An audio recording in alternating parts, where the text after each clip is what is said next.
po jap një shembull vitin 2014, kur ishte koha e zgjedhjeve dhe kur u themelu vlani ato mosmarrëveshjet politike që kishin mes veti, në atë kohë Brukseli kishte ofru Kosovës që ta avancoj forcën e sigurisë ta transferojnë në ushtri. Me ndryshime kushtetuese, po? Me ndryshime kushtetuese. Dhe ishte arrit një marrëveshje mrapa perda atje edhe me faktorin politik të partive serbe këtu në Kosovë. Nuk ishte lista serbe në atë kohë, jo? Jo, lista serbe ishin disa tjera partitë që Partia liberale, ma liberale, po dhe ato ishin të gatshme dhe kishin pranu që po do ta votojmë ligjin për transformimin e FSK-s në ushtri, me kusht që të na japni edhe 2 mandate. Mirë, po ma pastaj ato mandate prap ktheheshin në pozicionin që ishin më herët. Sakt. Dhe LDK nuk pat pranuar atë kohë. Nuk pat pranuar LDK, po patën bo gabime edhe parti tjera, edhe disa prej tjera. Edhe ishte kohë fushate mbasi zoti tha që nuk e gjeti momentin e duhur. Jo, në fakt mu më kujtohet mirë që tash këto po e tham prej asaj, unë sa kam marrë veshe, kam kuptu edhe i ndërlidh masanej disa gjana. Zoti tha që ka qenë i thirrur për me përgatit opinionin për transformimin e ushtrisë. Edhe nëse të kujtohet, ty edhe teleshikuesve, në atë vit pat me parakalue FSK-ja në shesh dhe parakaloj. Dhe ka qenë një fjali e Zotit Thaçi ku thot, kjo është hera e fundit ku FSK-ja parakalon me mandatin aktual, që i bike do të bëhet ushtri. Do të thonë, ai ka qenë ngjarje, ai ka qenë rrjedhë. Ishte një zhvillim i koordinuar i Thaçit me Komitetin Ndërkombëtar për Limor. I NATO-s, i amerikanëve, edhe i qeverisë të Kosovës në atë kohë. Por humbi si rast Gecaj. Mirë, po humbi si rast. Nuk u mbështet Thaçi nga partitë e Kosovës. Nuk u mbështet, u refuzu me këmbgulje nga LDK-ja fillimisht.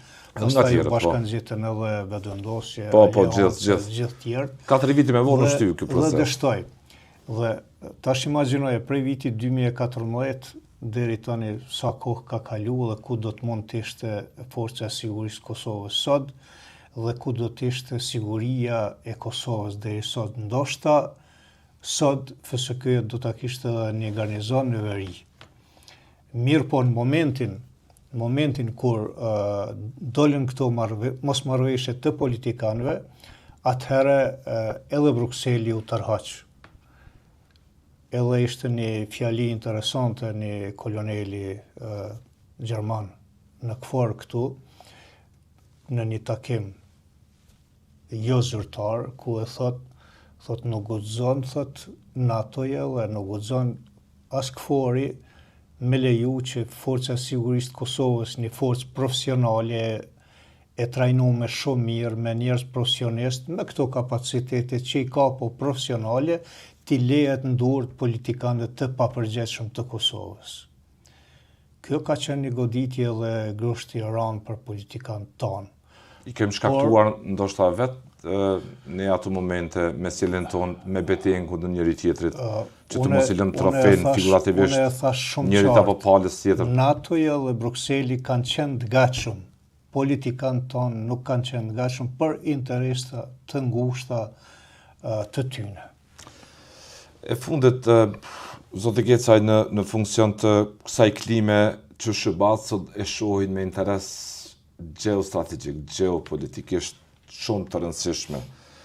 Krahas partneritetit në fushën e sigurisë, shërbasët sot e shohin edhe me strategjinë kombëtare të tyre të State Departamentit Amerikan, që të avancojnë këto raporte bilaterale me shtete në një dimension tjetër, në atë të marrëdhënieve ekonomike me shtete.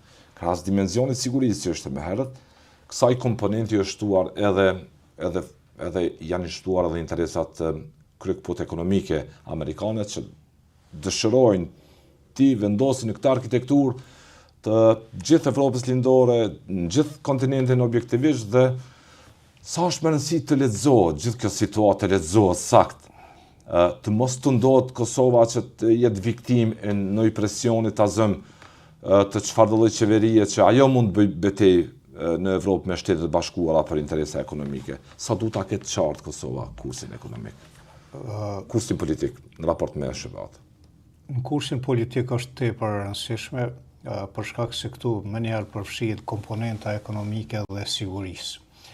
Mirë po duhet t'i kushtojmë një vëmendje të veçantë historikut të zhvillimit të institucionet sigurisë në Kosovë. Edhe qasja amerikane ka shi këtyne institucionet, pse është fokusu pikrisht tek FSK-ja, tek policia e Kosovës. Dhe tash kur e bën një krahasim të Kosovës dhe mbështetjen që jep SHBA-ja Republikës së Kosovës në kuptimin e mbrojtjes dhe sigurisë dhe bashkëpunimit që ka ata me Serbinë, me Shqipërinë, Malin e Zi dhe shtetet tjera që janë pjesë e NATO-s, këtu menjëherë vrehet që interesi amerikan është veçanërisht i fokusuar në Kosovë. Në disa aspekte ka mujtë me qenë edhe më i fokusuar në Shqipëri, dhe është në disa aspekte për shkak të infrastrukturës, jo për diçka tjetër. Po për shkak të infrastrukturës janë disa aeroporte pothuajse të gatshme që mund të shfrytëzohen nga NATO-ja dhe janë porte detare që janë shumë të rëndësishme. Po. Mirë po, fokusimi tek siguria e Kosovës tregon që Shtetet e Bashkuara të Amerikës kanë një interes të veçantë. Prandaj, si duket kjo ka një herë po ju jep mundësinë politikanëve tonë ta keqpërdorin këtë. Pse? Kur po shohin që ata kanë një interes të veçantë, këta po nihen komod dhe po merren me çështjet mbrëmshme, me interesa grupore, individuale, sepse nuk po e shohin faktor vetën në kuptimin Cilin Kosovë ju e njeni në jetën tuaj, edhe si ushtarake, si njëri Kosovën me asaj klime që nuk e ke menduar se do të heqdor nga kursi pro-amerikan, nga vitën 90 këtej. Cila është Kosova sot? Për ju? Për mu, Kosova politike. Kosova politike në fakt vetëm se e ka pengu vetën për një periudhë caktuar. Prap, kur e shef në aspektin geostrategjik, ne jemi një pikë vogël në atë mozaik. Edhe sado që rezistojmë ne, edhe i shkaktojmë veti problem, interesat geostrategjike nuk mund t'i rrezikojmë, edhe nuk do t'i rrezikojmë. Kosova prap do t'jetë pjesë integrale edhe Evropës, edhe gjitha organizata relevante ndërkombëtare. Vesh me momente të humbura ndoshta, me kohë të humbura. Por këto janë momente të vlefshme të humbura që i kemi humbë. Janë do momente që kemi mujt me i shfrytzu, kemi mujt me jetë shumë më përpara se shtetet tjera, shumë më përpara se Serbia, sepse çdo gjë është në favor tonin të punuar në raport me faktorin ndërkombëtar. Mirë po na, her pas here, një farë mënyre i kemi kriju edhe avantazhe Serbisë me sjelljet tona periodike, të shkurta, të parëndësishme. Është me rëndësi siguria edhe në individi në shoqni. Ajo nuk diskutohet. Mirë po kur krahasohet me sigurinë e përgjithshme të shtetit, atëherë disa grupe, individe tjera nuk mund të merren shumë parasysh. Pak po dukesh i habitur se çfarë po sheh në Kosovë sot, në elitën e sotme, me kursin që ajo ndjek. Sigurisht që është për t'u habit, sepse unë nuk kam prit që na i bëhemi pengesë vetvetes. Këta nuk mujt me besu, unë muj me besu që dikush na i manipulon masat të zonë, si që kemi pas vitin 2004 me ato trazirat që edhe sot janë të paqarta si ka ndodhur, po ka qenë një periudhë kur një faktor i jashtëm, po. Faktori jashtëm i ka pas situatë në dorë, jo na. Mirë, po sot kur i kemi na krejt mekanizmat në dorë, edhe na ndodhin këto gjëra, kjo edhe të huton, edhe të shqetëson, edhe është brengose. Mirë po, pra po e them, demokracia si duket i ka edhe këto rreziqe, i bart këto rreziqe. Ka edhe kostën e saj, po. Ka kostën e saj, i lën mundësinë edhe kundërshtarit qoftë ai edhe armik i përbetuar pas një hapësinë Në koridor veprimi. dhe një korridor veprimi dhe kjo po na ndodh. E fundit do doja shkurt si e cilëson lajmin për reduktimin e trupave të NATO-s në Kosovë. Unë e cilësoj si pozitiv. Dhe po e sqaroj pse, sepse dikush mund të thotë qysh pozitiv kur rrezikohem për i Serbisë. Reduktimi i numrave të pjesëtarëve të KFOR-it nënkupton që gjendja është më e sigurt dhe më tepër është nën kontroll se sa në të kaluame, se sa të zonë para 2 vite, 3 vite. Dhe kjo jo vetëm për shkak se ka ndryshuar gjëra këtu mrena në Kosovë. Po. Këtu janë bërë disa veprime dhe ju kujtohet mirë që pas shqetësimeve që patëm dhe protestave dhënshme në veri, NATO-ja pa të shtu trupat e saj në Kosovë për ta stabilizuar gjendjen dhe u stabilizu gjendja, në rregull është kjo.